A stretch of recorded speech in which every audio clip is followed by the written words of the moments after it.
안녕하세요. 3월 27일 금요일입니다. 벌써 금요일이네요. 오늘도 주신 말씀 붙들고 승리하는 복된 하루 되기를 소망합니다.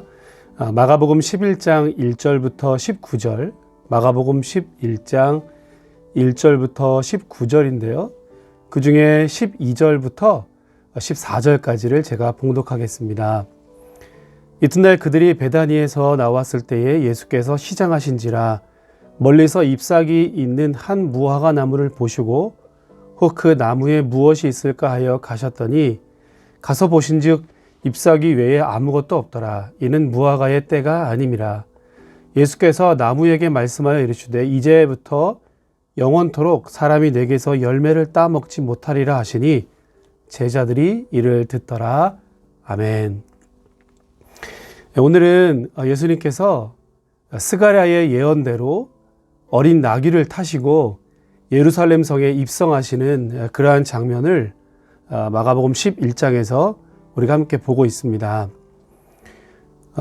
그 중에 오늘 우리가 읽은 대로 한 무화과 나무를 예수님께서 저주하신 사건, 그리고 15절부터는 성전을 정결하게 깨끗하게 하신 사건을 오늘 본문은 기록하고 있습니다.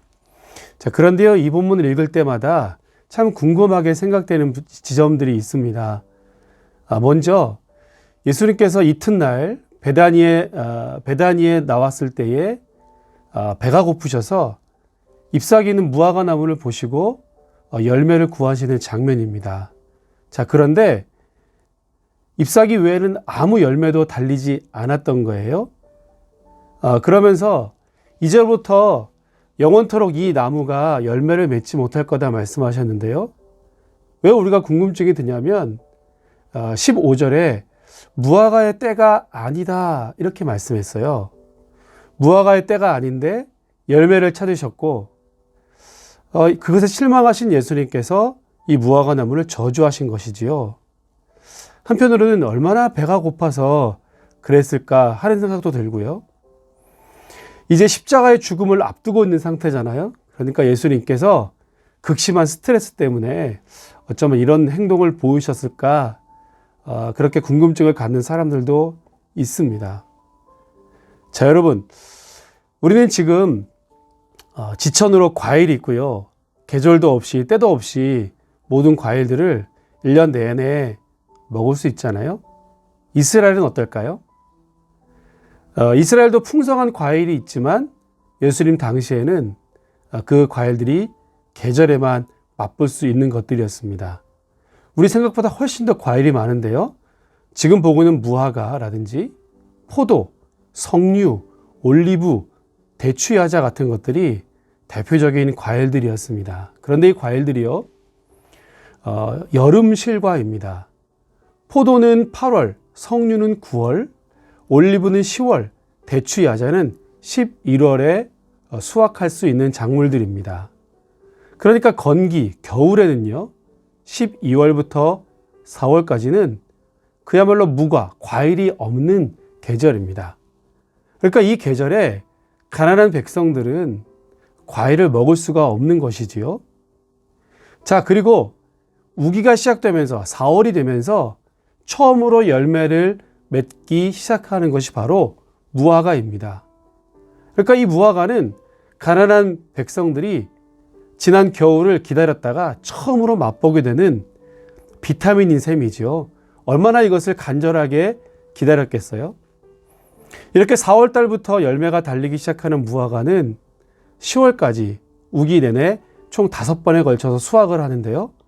첫 무화과 열매를 파게라고 말하고요. 그 다음부터 계속해서 열리는 무화과를 테나라고 불렀습니다. 그러니까 오늘 본문을 그대로 읽으면 한 파게를 보시고 아직 테나의 때가 아니었기 때문이다, 이렇게 원문대로 읽을 수 있을 것입니다. 자, 그러니까 마땅히 지금 6월절이 시작하는 우리의 양력의 한 4월쯤에 해당하잖아요. 그럼 마땅히 첫 무화과 열매, 파게가 달려 있어야 하는 것입니다. 그런데 여전히 그 파게가 열매가 없다라고 하는 것은 뻔한 것이지요. 앞으로 열매가 없을 것이라는 것을 짐작할 수 있는 것입니다. 그래서 예수님은 이 무화과 나무를 저주했던 것입니다. 특별히 이스라엘과 성전과 종교 지도자들의 그런 외식적이고 외형적인 종교 행위를 이 열매 없는 무화과 나무를 빗대어서 일종의 시청각 교육하신 것이지요. 그리고 이어서 나오는 성전 정화 사건도 같은 맥락에서 해석해 볼 수 있는 것입니다. 자, 여러분, 무화과의 때가 아니라 이미 무화과의 때가 맞습니다. 우리 하나님께서 오늘 저와 여러분들을 향해서, 이 땅의 교회들을 향해서 입만 무성한 외형적인 모습이 아니라 열매를 찾고 계십니다. 우리의 개인적인 삶뿐만 아니라 우리 교회적으로도 그렇고요. 교회가 얼마나 많은 사람들로부터 손가락질도 당하고 비난도 당하고 있지 않습니까? 어쩌면 우리의 외형적인 신앙의 형태들의 그릇된 열매라고 할 수 있을 것입니다. 자, 여러분, 이미 무화과의 때입니다. 저와 여러분들의 삶 가운데 아름다운 신앙의 열매, 주님께서 기뻐하시는 열매를 온전히 맺어드리는 저와 여러분 모두가 될 수 있기를 주님의 이름으로 축복합니다.